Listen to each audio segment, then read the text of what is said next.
नमस्कार दोस्तों, मेरे इस कहानी के चैनल पर आपका स्वागत है। आज की कहानी का शीर्षक है उतरन। सपना जैसे ससुराल आई, अभी बेचारी बैठी भी नहीं थी कि सपना की सास बोली, क्या दे दिया तेरी माँ ने आज तुझे। सपना के हाथों में थैला देखकर सुनीता जी ने चश्मे के नीचे से झांकते हुए पूछ लिया। सपना ने एक बार थैली को देखा और हिचकिचाते हुए सपना ने थैले में से निकालकर एक सूट अपनी सास सुनीता जी के सामने रख दिया। सूट को उलट पुलट कर देखते ही सुनीता जी की त्योरियां चढ़ गईं। ये सूट तो पहना हुआ लग रहा है। तेरी माँ ने क्या इस बार पुराना सूट दे दिया है तुझे, और तू आराम से उसको लेकर भी आ गई। ना तुझे शर्म लगी ना तेरी माँ को। माँ जी, इसमें शर्म की क्या बात है। माँ जी, वो माँ का ये सूट मुझे बहुत अच्छा लगता था, तो इस बार माँ ने ये सूट मुझे ही दे दिया। अच्छा, तो अब इतने बुरे दिन आ गए हमारे, जो अपनी मायके की उतरन पहनोगी तुम।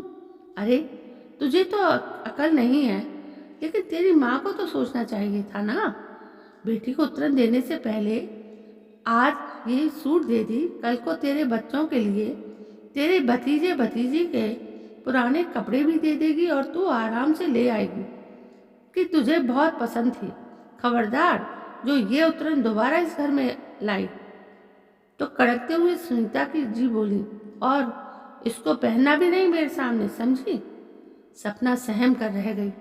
बात यह है कि आजकल सपना की माँ की तबीयत कुछ ठीक नहीं रहती थी, तो सपना पास में होने की वजह से रोज थोड़ी देर के लिए माँ से मिलने अपने मायके चली जाती थी। अब ऐसे समय में माँ और भाभी कुछ देना चाहती हों तो सपना खुद ही मना कर देती थी। कहती, मैं तो सिर्फ माँ से मिलने आ जाती हूँ, इसलिए प्लीज़ आप लोग ये लेना देना मत किया करो। खुशी का माहौल हो तो मुझे भी कुछ लेना अच्छा लगता है, लेकिन इस वक्त आप लोगों पर बेवजह का बोझ डालना मुझे बिल्कुल अच्छा नहीं लगता। मुझे बहुत बुरा लगता है। बस मैं माँ के साथ ज़्यादा वक्त गुजारना चाहती हूँ, दिन भर उनकी खिदमत करना चाहती हूँ, और मुझे कुछ नहीं चाहिए। आज जब सपना अपने मायके माँ से मिलने गई तो माँ की अलमारी में टंगा बनारसी सूट देखकर बोल उठी, माँ, तुम्हारा ये सूट मुझे बहुत अच्छा लगता है। जब तुम इसे पहनती थी तो सचमुच बहुत सुंदर लगती थी। ये सूट आपको नानी ने दिया था ना। माँ, बहुत ही प्यारा सूट है। तब सपना की माँ ने कहा, हाँ बेटा, लेकिन अब कहाँ मैं ये सूट पहनूंगी। तुझे पसंद है तो तू ले जा, मेरी निशानी समझकर, और तू पहनना। माँ की बात सुनकर सपना भावुक हो उठी। ऐसा क्यों बोल रही हो माँ, देखना तुम ठीक हो जाओगी। कहते हुए सपना अपनी माँ के गले से लगकर बिलक पड़ी। उसे भी अंदेशा था कि अब माँ ज़्यादा दिन नहीं रहने वाली थी, क्योंकि माँ को कैंसर हो गया था और वो लास्ट स्टेज पर था। बहुत डॉक्टर को दिखाया, लेकिन सबका कहना यही था कि कोई फ़ायदा नहीं है ऑपरेशन का, क्योंकि उम्र भी हो गई है और लास्ट स्टेज भी है। तो बस आप लोग सेवा करें जितने दिन भी हैं। वापस आते वक्त माँ ने सपना के थैले में वो सूट डाल दिया, लेकिन जिस सूट को सपना की माँ की निशानी समझ कर लाई थी, वो उसकी सास को सिर्फ उतरन नजर आ रही थी, और उन्होंने बिना सोचे समझे सपना की बेइज्जती कर दी। सपना का मन खिन्न हो गया था। उसने ठान लिया था कि अब वो कभी अपनी माँ की कोई चीज लेकर नहीं आएगी। जहाँ सिर्फ पैसों का मोल है, भावनाओं का नहीं, वहाँ कुछ लाने का क्या फायदा। कुछ दिनों बाद ही सपना की माँ चल बसी। पूरे परिवार में शोक का माहौल था। सपना भी 13वीं तक अपने मायके में ही थी। 13वीं के दिन सपना के पति और सास ससुर भी सपना के मायके गए थे।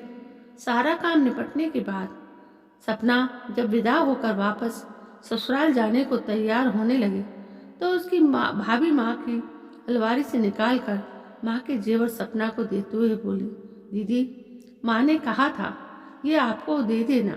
आप इस घर की बेटी हैं, इसलिए आपका हक भी बनता है।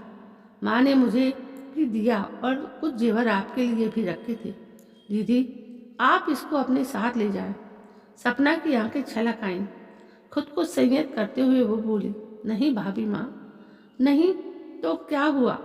अब आप सबसे नहीं मेरा मायका है, आप सब तो हैं मेरे साथ, तो फिर मुझे किसी निशानी की क्या ज़रूरत है? ये बाकी के जेवर आप ही पहन लो, क्योंकि माँ की छवि अब मुझे आप में ही नजर आएगी। अब आप ही मेरे लिए माँ की जगह हो। भाभी, इसको आप पहनोगी तो मुझे आप में माँ दिखेगी। कहते हुए सपना ने वो जेवर अपनी भाभी के हाथों में दे दिए। पास खड़ी सपना की सास और पति भी देख रहे थे, लेकिन कुछ कह नहीं पाए। सास को तो सपना पर बहुत गुस्सा आ रहा था। घर आते ही सपना की सास बिफर उठी। भला इस वक्त भी कोई मना करता है लेने से? इस वक्त तो बेटियों को देने से माँ की आत्मा को शांति मिलती है। जब अपने मन से वो दे रहे थे तो क्या जरूरत थी मना करने की? बाकी के सारे गहने तो उस भाभी के पास ही थे, तो रहने देती, तू अपना हिस्सा ले लेती, कभी ना कभी काम तो आता। लेकिन तू बड़ी दानी निकली, उसको भी दान कराई। सास की बात सुनकर आज सपना के मन का दर्द शब्द बनकर होठों से निकल पड़ा। क्यों माँ जी, मैं भला माँ की उतरन इस घर में कैसे ले आती? आपने ही तो कहा था कि आइंदा कभी मायके से उतरन लेकर मत आना।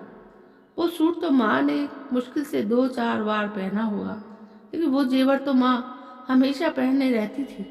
फिर वो उतरे हुए जेवर मैं कैसे लेकर आती माँ जी?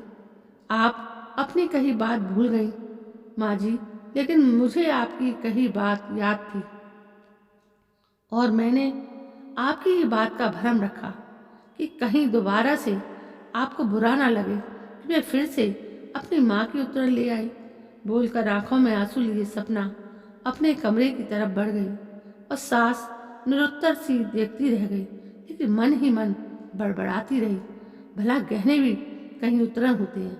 मुझे क्या खुद ही अपने पैरों पर कुल्हाड़ी मारी तो मार ले, बेवकूफ़ कहीं की। बड़ी दानी बनी है, बाद में खुद पछताएगी जब भाभी भाई नहीं पूछेंगे। मुझे क्या? सपना की सास बड़बड़ाती रही, लेकिन सपना को अपने किए पर पछतावा नहीं था, लेकिन वो खुश थी क्योंकि भाभी में ही भी उसको माँ की छवि दिखती थी, और माँ बाप के बाद तो मायका भाई और भाभी से ही होता है। तो दोस्तों, ये थी एक दिल को छूने वाली हृदय विदारक स्टोरी जो मैंने आपको सुनाई। कहानी आपको कैसी लगी? यदि कहानी आपको वास्तव में पसंद आई हो तो प्लीज़ मेरे इस चैनल को सब्सक्राइब जरूर करें, लाइक भी करें, शेयर भी करें, कमेंट भी करें। कल मैं फिर से एक नई और एक बहुत अच्छी पारिवारिक कहानी लेकर आऊँगी। तब तक के लिए जय हिंद, वंदे मातरम।